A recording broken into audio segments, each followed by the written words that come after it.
we're in high school and we're in a spot where a lot of our students are going on to college or they're going on to some other career, and we're helping guiding them to get there.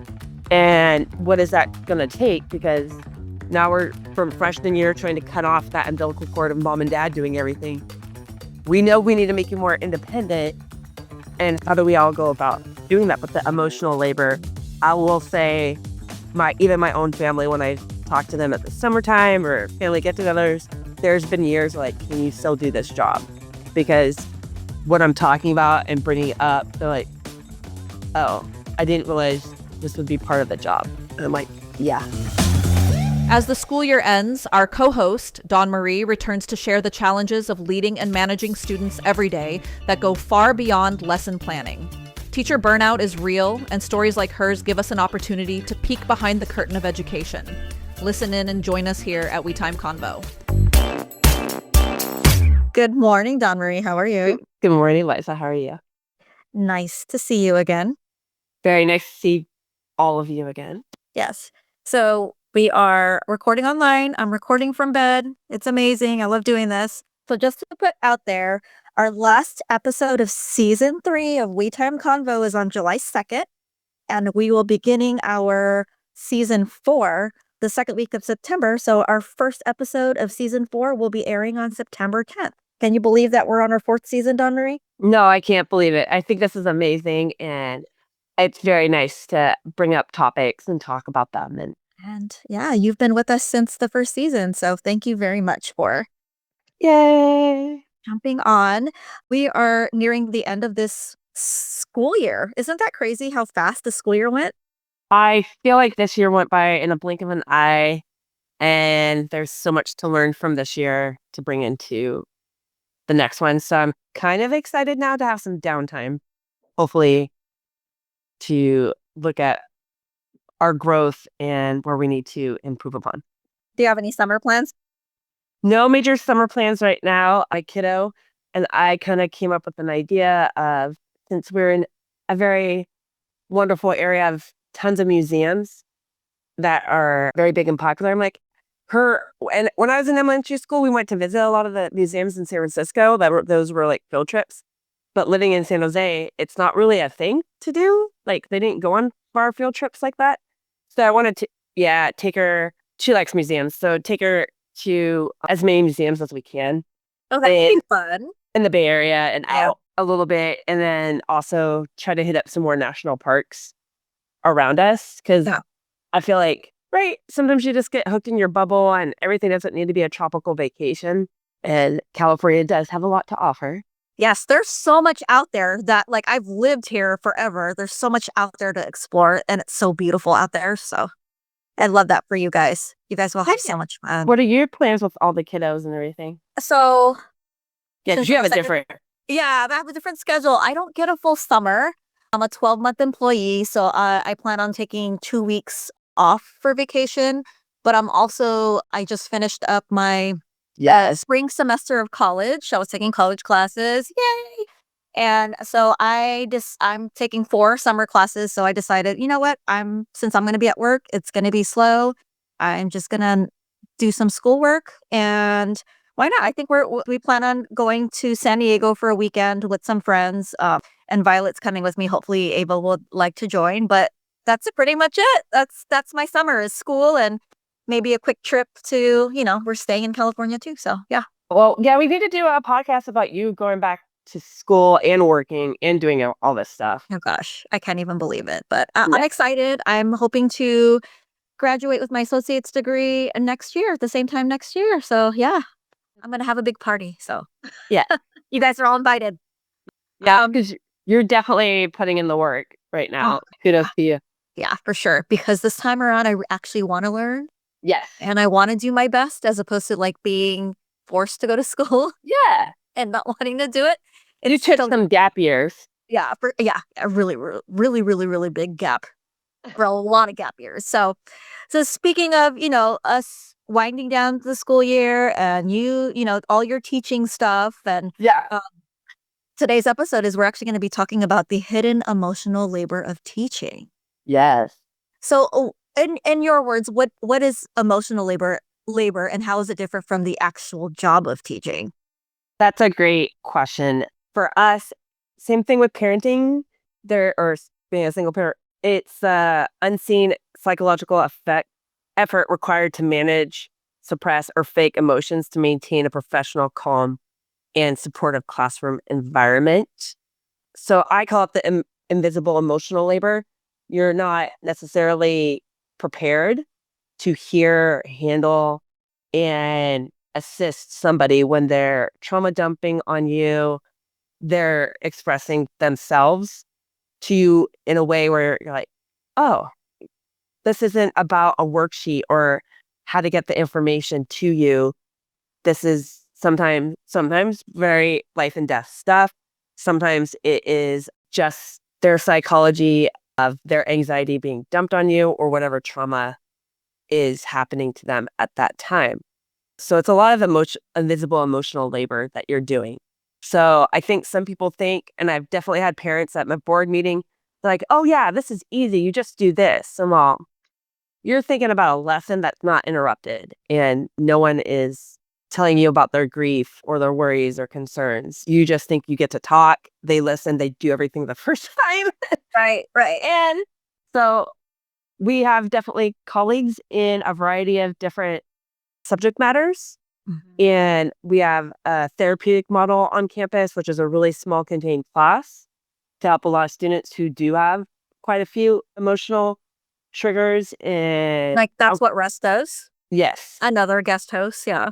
Yeah, another guest host. And so even with him, there's so much emotional dumping on the daily that you can't even sometimes get to the academic educational part. I don't want to speak for him, but sometimes the constant of that, or just all my other colleagues are journal ed. There's some kids who have extreme emotional outbursts because we do an inclusion model.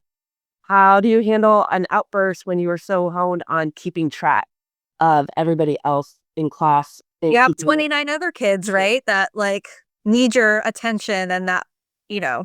Yeah. Or some kids where you start to notice behaviors and habits in class. Are they sleeping a lot? Are they losing weight? Are there's silent ones that they're doing? It's not always a big emotion. There's little things.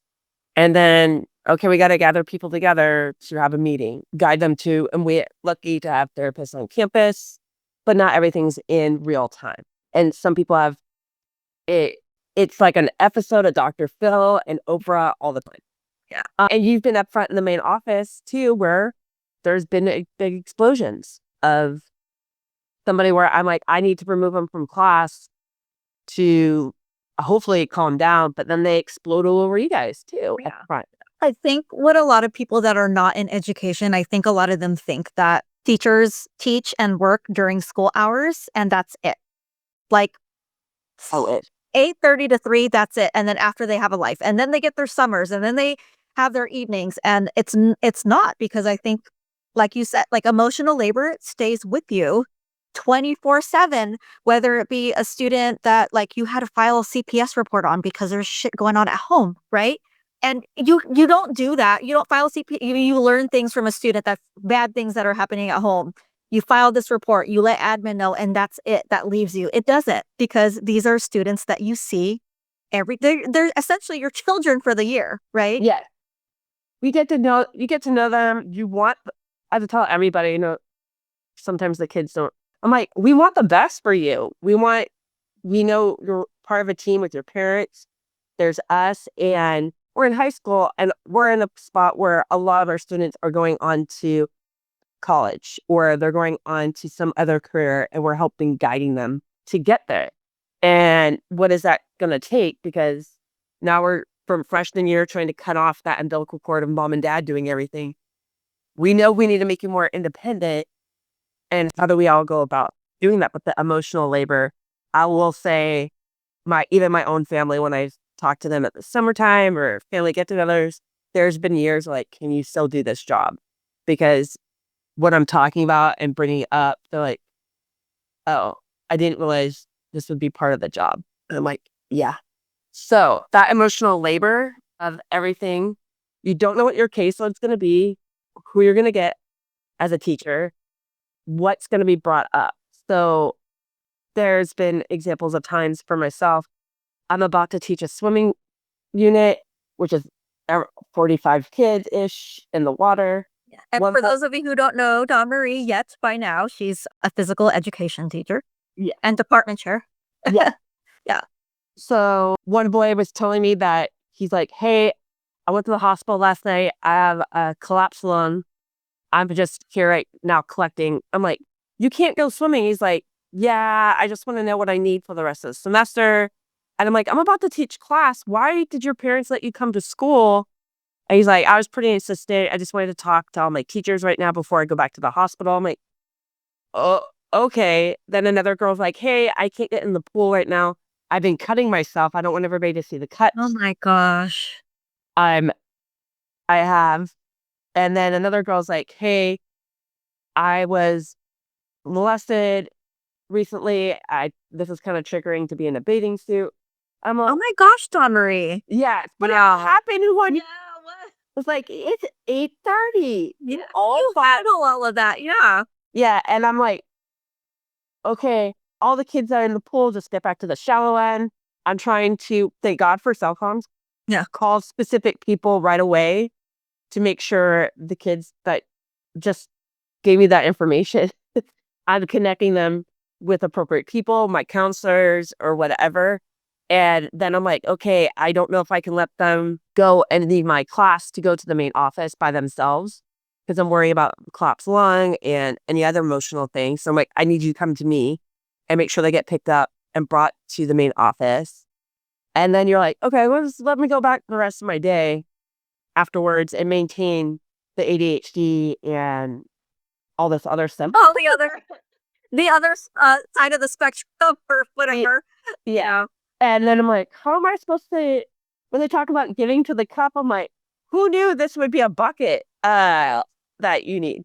So there's some of that some days, and some days you're sitting in and we all have we're in the area where a lot of kids have been diagnosed or their parents help them find out ways to seek therapy and help. But yeah, the amount of students that we would say have anxiety, I knew that was ramping up. I just didn't know how to help everybody. Right. Right. And a lot of it is their hamster wheel, the hamster running of negative self-talk, test anxiety, and they're just worried.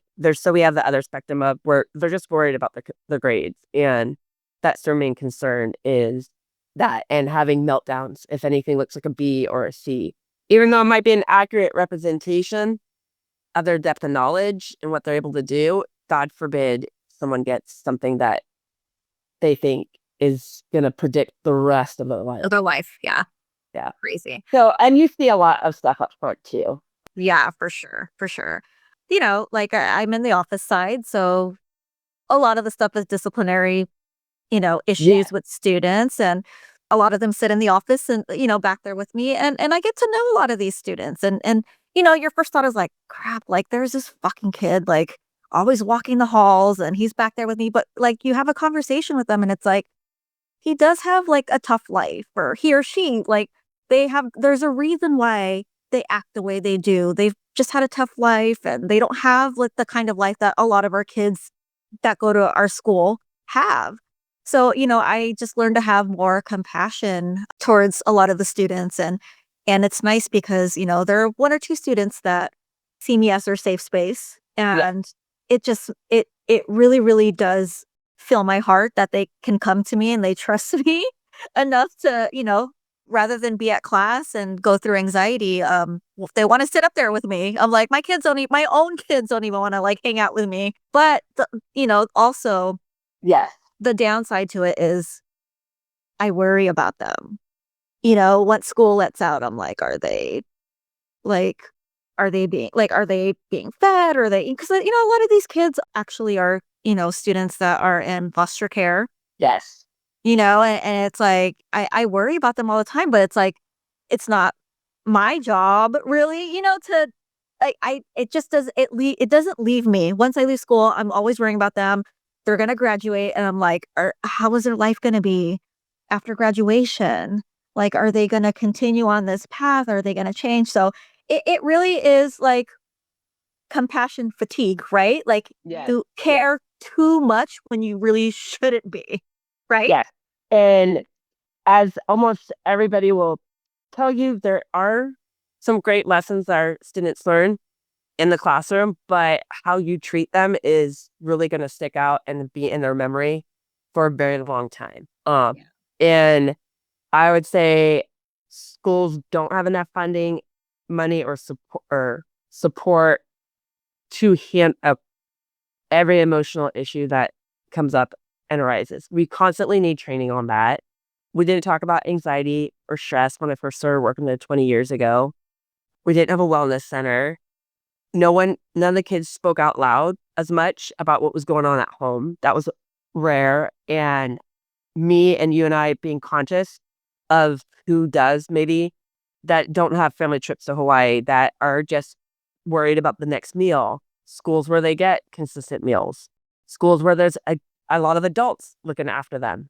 We are in an area where there's a huge spectrum of the have and have nots in that arena, bridging the gaps, because the haves have discipline problems and emotional regulation sometimes too issues, and the have nots, same thing. And how do we bridge that so we can make an environment so they can learn and get the materials they need for everything?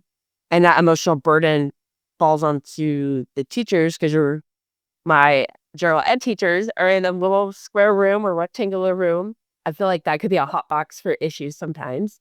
And yeah. And as we've noticed, sometimes some of my colleagues, like, some kids definitely shouldn't be around everybody else. They need to be removed and have a calming space and area to decompress. But then they need to be coached about how to decompress, right?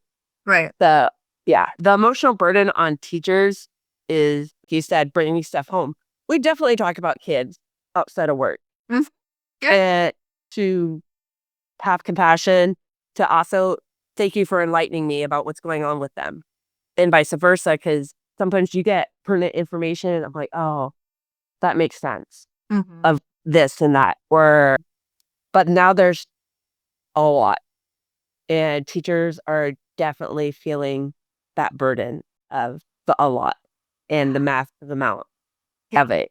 And sometimes one kid is all the lot, and they're a semi full of emotional trauma dumping out everybody. Right.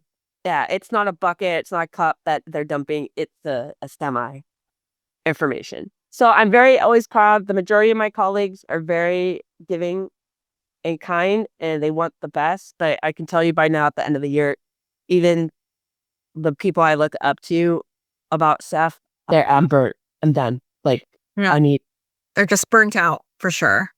oh, for sure. Yeah.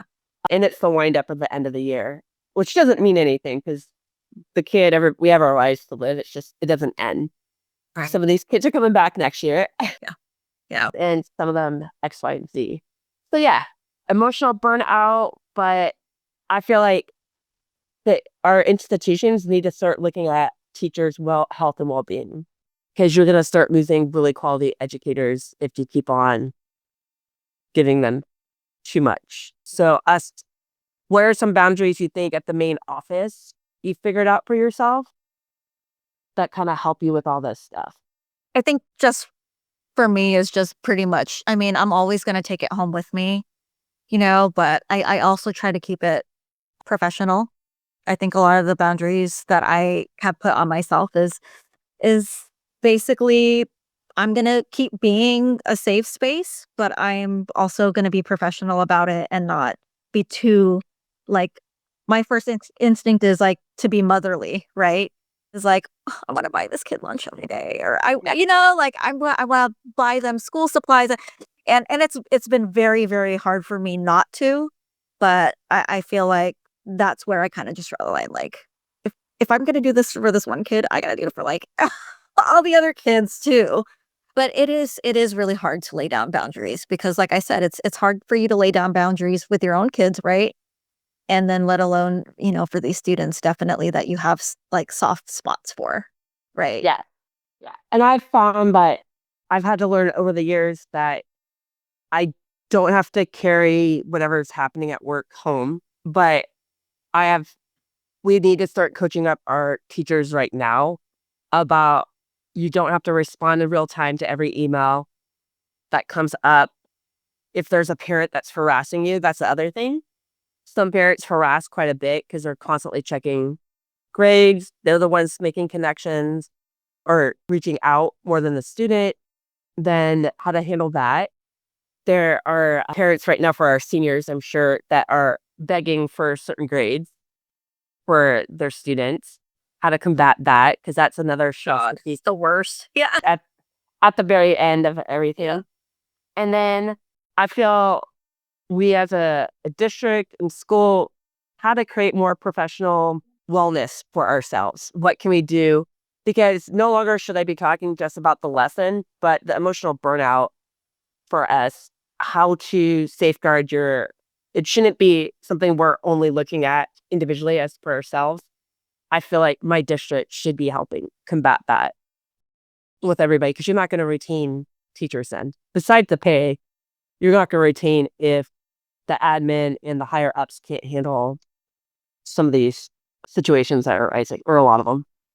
Yeah. I think for sure. Also, another one of my boundaries too is just letting admin deal with it and not get too involved. Yeah, I know it's hard too. Yes.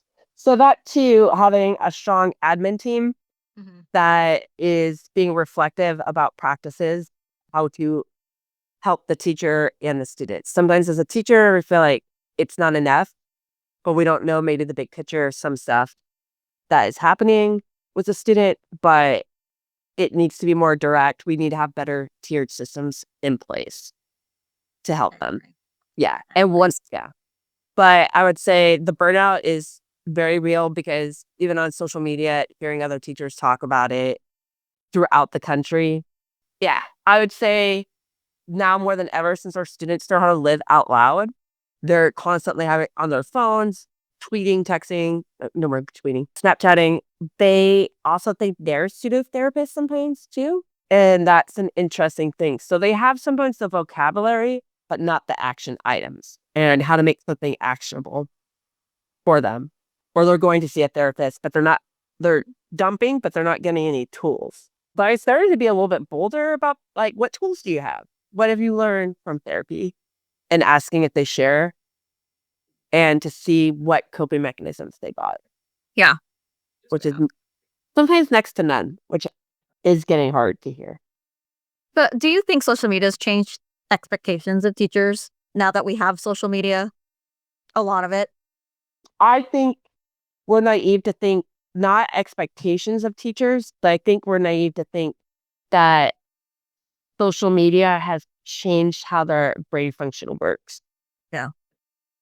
They're getting short tidbits of information. They're getting a huge dopamine rush with their phone. No one expected that at first. So delivering our information and content has to change. Right. Because now look how much of a battle we have just trying to think, what are we going to do when they have to bring phones to class because they're such a distraction? Oh, have them lock them up. But I've definitely seen, we didn't talk about, what do you do when you break an addiction? There's outbursts in anger. The lack of dopamine that they're getting makes them agitated. We didn't discuss how, right, when people go to rehab, they're not nice. Yeah. They're going coaching to handle their emotions. Now these kids, when they're not around their device, they're not nice. No. You see what happens when we take their phone away and they have to pick it up after school. They like explode over it. That's an addiction. Yeah, for sure. So do you always like feel like you are pressured to always be like nice and patient? Oh, yeah. Yeah. I feel like it's your tone, your delivery, that part of if you're not, they don't care if you get a loud, they care if you get a loud tone and you're consistent like that. But they don't jump and go, oh, I did something wrong. They just freeze and they think you're the jerk for having that emotion and expressing it. Like, one boy. Students don't think that we can have bad days like everyone else, right? Thank you. They don't think we got bad days. They don't think we can. They also know what rage baiting is. Yeah. And they want to do that. They think it's funny to do that to others. To push you. Yeah. What's funny is that I'm in the office. So there are times where we get students come in and I'm like, who sent you here? Miss Andrade. And I'm like, ooh, you got her in a bad day. But there will be like days where it's like boom, boom, boom. And I'm like, man, she is not having it today. No, because I'm like, a lot of my colleagues, we've like, hey, if I send you out, it's because it's been exhausted with everything I'm trying to do. But I need you out of the space or away. And there's some repeat offenders, but Yes, you. I know that. Yeah. yeah. And they need a different perspective because they're not listening. Yes, my knee. They need a different perspective and a different lens to look at the situation. And they think they have an audience with all their peers around them. Yeah. And I don't get to, because I'm such in big spaces, I don't really get to have a little one-on-one space to talk with them. And so they sometimes still like have an audience with their peers. And I get that. It's the psychology of the mob mentality. They'll turn to their peers and go, did you hear that? I'm like, no, this is a conversation between you and I. I gave you a boundary. You crossed it. You're not respecting it. I need you to be removed. You got to go into the office with Miss Liza. Yeah. And by the way, Miss Andrade is Dawn Marie. Yeah. Yeah. It's just, it's funny because I'm like, once you send students, and you don't do it often, but once you do it, I'm like, man, she is like not having it today. No, because they need to realize, sometimes it's not a safe situation. Sometimes it's just like, we don't need to spin this over and over again because that's the direction. And that might be something they do have about how their brain is hardwired and work. I know this. They're OCD. They're very persistent. Once they get locked in like self-righteousness, you can't get them off of it. So like you got to go somewhere else, not as a disciplinary thing, but for that's a burnout too. It's just not a one-off. It might be every class. We have kids who are consistently pushing other kids' buttons and not listening. My colleague yesterday was like, yeah, this group of boys constantly take equipment from a group of girls who don't really defend themselves. They're just tired of these guys. He goes, when I talk to them, email their parents, call their parents, they're just like, yeah, thank you for letting us know. And then there's no change of action. So we always are like, okay, the parents are going to help us and support us. I'm like, sometimes the parents are burnt too. Yeah. And For sure. it's been 14, 15 years of this behavior. So what are some actionable items that we can help and support everybody? So I think that might be the next wave of education and hopefully undergrad for teachers is how to handle the psychology. Because it's not just this beautiful, serene classroom when everybody's listening to you. I think the more the communities are aware about psychological issues besides ADHD and learning stuff, it's emotional regulation. We just have a lot of students who do not know how to emotionally regulate. Right. And sometimes their parents do. Yes. Well, teachers, I do encourage for you guys to take your mental health days because whenever I have a teacher that's out and I ask, like they say, I'm just taking a mental health day. I'm like, all for it. I'm like, yes, take your mental health day. As long as it's not before or after a long vacation or a 3-day weekend, take the mental health day for sure. Yes. Yeah. I feel like everybody, definitely needs quality mental health days. Absolutely. So to close out this episode, I have a closing question. If emotional labor were officially listed in a teacher's job description, how differently would we view this profession? Oh, that's a great question. I think that goes along the lines of watching even our nurses, our doctors, that emotional labor that they put into their patients. If I think you would see why people would want to be paid more and why people would respect teachers more. I feel this profession can be quite abusive and toxic at times. And I can't speak for every field, but more so than just quite a few other jobs because you're on the scale of wanting to protect and be there for a student, somebody else's child. And how do you go about things that you had no training for or no insight or had no clue about? Right. They just keep on coming and coming. So I feel unless we have really good conversations with our community our parents, our friends who have kids in school, it won't change. So we need to be our own sounding board and not hide the fact that we are doing all this emotional labor. Yeah. Because you're going to be a new group of people that don't have veteran teachers, or like, you don't have to do this much, or dial it back, let's go here, or take those mental health days. This is definitely why you guys do not get paid enough. Yeah, For sure. Because that's a lot. But thank you so much for joining me again today, Dawn Marie. Thank you, Liza. Thank you. Yeah. And I'm glad that school is over and you get to reset and rewind and self-care. I'll do all the self-care that you can for a couple months? Yeah. 2 months before the next year. So yes, take it all in. All right. Bye. Bye.